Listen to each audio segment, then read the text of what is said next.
একদম চিধা কথা যে শ্ৰমজীৱী মিয়াক যিমান সময়লৈকে শ্ৰমৰ বিনিময়ত আত্মসন্মান উজনি অসমত নিদিয়ে আমি সংখ্যালঘু সংগ্ৰাম পৰিষদে কেতিয়াও উজনি অসমত যাব নিদিওঁ একদম চিধা কথা কৈ দিছোঁ আৰু এটা কথা স্পষ্ট অসমৰ মুখ্যমন্ত্ৰী ডক্টৰ হিমন্ত বিশ্ব শৰ্মা ডাঙৰীয়াই যেনেকৈ কৈছিল যে উজনি অসমত যদি কোনো মিয়া যায় নিৰাপত্তাৰ ব্যৱস্থা নকৰে অসমৰ মুখ্যমন্ত্ৰী ডক্টৰ হিমন্ত বিশ্ব শৰ্মা তেখেতৰ মুখেৰে উচ্চাৰণ কৰি ক'ব লাগিব যে মিয়া প্ৰয়োজন হৈছে উদ্যোগ বিভাগ প্ৰত্যেকটো উদ্যোগ যিসকল তেওঁলোকৰ প্ৰতিষ্ঠান আছে প্ৰতিষ্ঠানবোৰ বন্ধ হৈছে আৰু মিয়া শ্ৰমিকৰ প্ৰয়োজন হৈছে আত্মসন্মানৰ লিখিত প্ৰমাণ দিব তেতিয়া আমি সংখ্যালঘু সংগ্ৰাম পৰিষদে আমাৰ নগাঁও মৰিগাঁৱৰ যিসকল শ্ৰমিক আছে শ্ৰমদান কৰা ব্যক্তিসকলক আমি উজনি অসমলৈ যাব দিম আৰু এটা কথা আমি দেখা পাইছোঁ যিসকল ইয়াত আমি গাড়ীৰ ভিতৰত পাইছোঁ অধিকাংশ আপোনাৰ 40ৰ ঊৰ্ধত ব্যক্তিসকল মুৰব্বী মানুহক তেওঁলোকে এছাম উদণ্ড আপোনাৰ দালাল শ্ৰেণীৰ লোকে তৃতীয় পক্ষই টকাৰ বিনিময়ত মোটা অংকৰ বিনিময়ত তেওঁলোকক ঘৰৰ পৰা জোৰ জবৰদস্তি তেওঁলোকৰ আপোনাৰ প্ৰলোভনেৰে তেওঁলোকক লগত লৈ গৈছে আজি আনিছে আৰু ইয়াত লগে লগে আমি সমান্তৰালভাৱে দেখিছোঁ আপোনাৰ 7-8 বছৰ 9 বছৰ আপোনাৰ কিশোৰী স্কুলীয়া ছাত্ৰ ছাত্ৰীক তেওঁলোকে লৈ গৈ আছে তাত শ্ৰম কৰিবলৈ যি সময়ত অসমৰ মুখ্যমন্ত্ৰী ডক্টৰ হিমন্ত বিশ্ব শৰ্মা ডাঙৰীয়া শিশু শ্ৰমিক বন্ধ কৰাৰ কথা কয় সেই সময়ত খিলঞ্জীয়া ইটাভাটা উদ্যোগ প্ৰতিষ্ঠানসকলৰ ব্যক্তিসকলে তেওঁলোকক স্ব ইচ্ছাই উজনি অসমৰ পৰা খিলঞ্জীয়া ব্যক্তি আহি আমাৰ মিয়া মুছলমান সংখ্যালঘু মানুহখিনিক লৈ গৈ আছে যিমান সময়লৈকে শ্ৰমজীৱী মানুহক আত্মসন্মানৰ দ্বাৰা প্ৰতিদান দিয়া নহ'ব সংখ্যালঘু সংগ্ৰাম পৰিষদৰ স্পষ্ট আৰু আপোনাৰ চিধা কথা আমি উজনি অসমত যাব নিদিওঁ মই ডিমৌ ভলুকাগুৰি আপুনি কি গাড়ী মানুহ আপুনি লৈ গৈছিল হয় লেবাৰ মই নিছিলোঁ ক'ত লৈ যাব এই ভলুকাগুৰি ডিমৌ ইটাভাটা আছিল ইটাভাটা আপোনাৰ ভাড়াত কাম কৰিব হয় কিবা অসুবিধা হৈছে নেকি অসুবিধা ক'তো পোৱা নাই খালি সোধপোছে হৈ আছে সেয়াই আৰু সোধপোছে হৈ আছে হয় আগে পিছে লৈ গৈছে নেকি মই আমি এইটো বছৰ লগাই পেলাই 18 বছৰ পৰা নি আছোঁ আপোনালোকে নমাই ৰাখিছে অসুবিধা হৈছে নেকি নাই অসুবিধা হোৱা নাই কি কৰিব এতিয়া শ্ৰমিকখিনি এতিয়া আপোনালোকে কেনেকৈ কি কৰে আপোনালোকৰ ওপৰতে এতিয়া আৰু লৈ যাব নে কি কৰিব এতিয়া আপোনালোকে দিলে লৈ যাম যে নিদিলে আৰু নহয় সিহঁতৰ যোনে ৰখাইছে যদি নিদিয়ে তেতিয়াহ'লে আৰু ঘূৰাই দিব লাগিব আজি আমি নগাঁও ডিংগেট স্থিতত এটা বাছ আমি ৰখাইছোঁ আমাৰ ইনফৰমেশ্যন আছিলে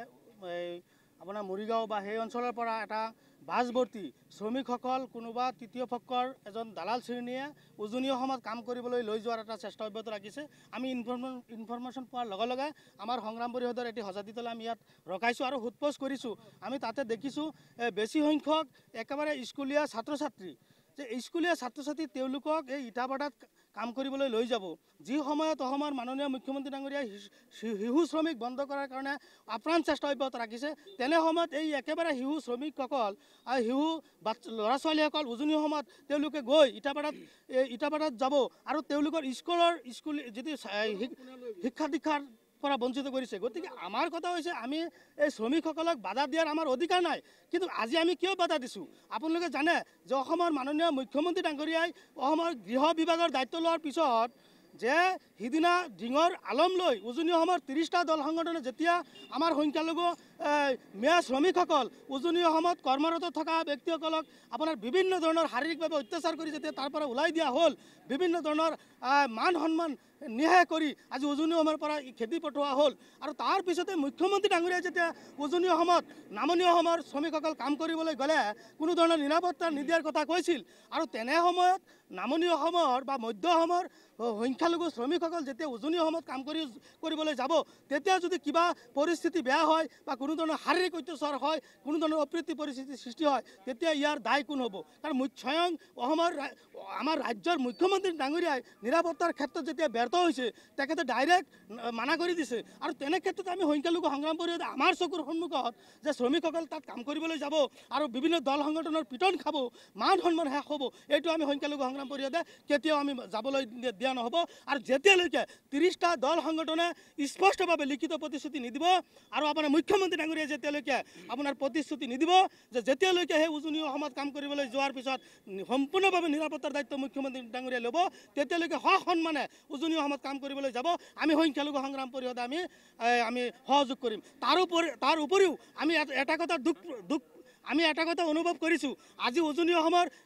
ইটাভাটা হওক বা অনুষ্ঠান প্ৰতিষ্ঠান আজি শ্ৰমিকৰ অভাৱত আজি বন্ধ হ'ব ধৰিছে। আমাৰ কথা হৈছে এই ক্ষেত্ৰত আমিও দুখ প্ৰকাশ কৰিছোঁ, আমি অৰ্থনৈতিক অৱৰোধটো আমি কেতিয়াও নিবিচাৰোঁ। কিন্তু যেতিয়া 30টা দল সংগঠনে একাংশ আমাৰ মুছলিম আপোনাৰ এই শ্ৰমিকসকলৰ ওপৰত অত্যাচাৰ চলাইছিল, বিভিন্ন ধৰণৰ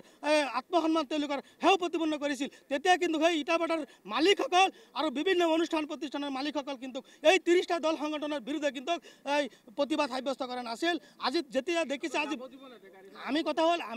আমি এতিয়ালৈকে যাব দিয়া নাই, আমি যাব নিদিম যেতিয়ালৈকে আপোনাৰ চৰকাৰী পক্ষৰ পৰা কোনো ধৰণৰ লিখিত প্ৰতিশ্ৰুতি আমাক নিদিব, তেতিয়ালৈকে আমি সংখ্যালঘু সংগ্ৰাম পৰিষদৰ সজাতি দল ইয়াত আছোঁ। আমি কেতিয়ালৈকে আমি এই মানুহখিনিক যাব নিদিওঁ। আৰু তেওঁলোকে নিজে স্পষ্টভাৱে কৈছে যে আমাক বলপূৰ্বকভাৱে জোৰ জবস্তি প্ৰলোভনেৰে আমাক একাংশ ঠিকাদাৰসকলে লৈ আহিছে। এই ঠিকাদাৰসকল এই মোটা অংকৰ কাৰণে তেওঁলোকক 1 পইচা দিয়া নাই, 1 পইচা নিদি পেলাই আপোনাৰ প্ৰলোভনেৰে আজি তেওঁলোকে উজনি অসমত লৈ যোৱা